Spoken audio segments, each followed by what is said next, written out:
Clarendon, Jamaica's third largest parish, is home to nearly 250,000, a significant proportion of the 2.9 million population of the largest English-speaking nation in the Caribbean.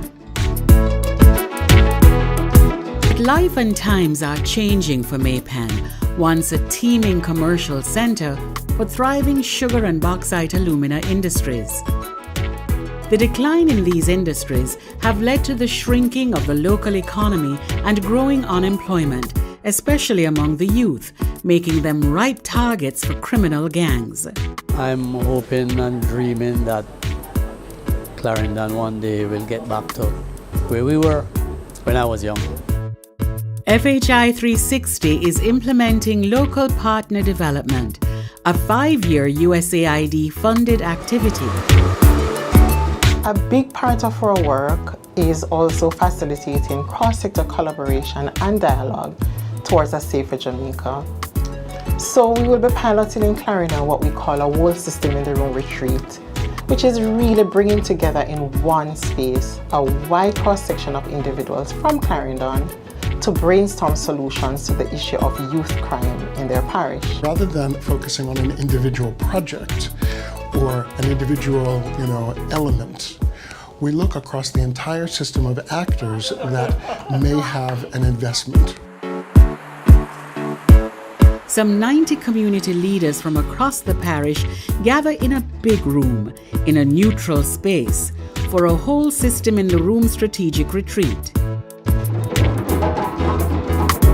The 3 days have been intense, but very worthwhile in terms of the information that has come out.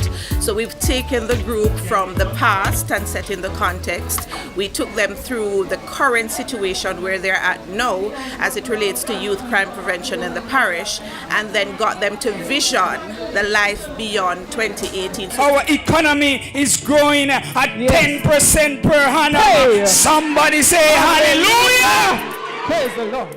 5 clearly defined projects emerge from the deliberations. What do we do with these young people who are the leaders and are going to influence other subgroups? It's our first time that we are really being at a workshop where the methodology being used is different from what we all used to.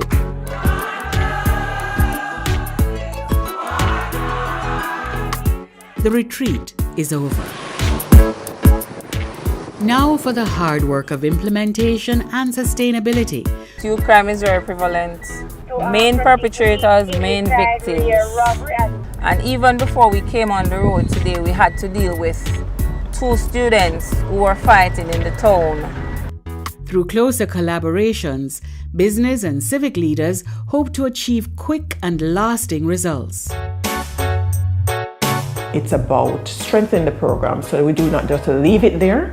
How does the existing business community assist these young people in identifying what areas they fit into, nurture them to get them to the stage where they can level up Clarendon?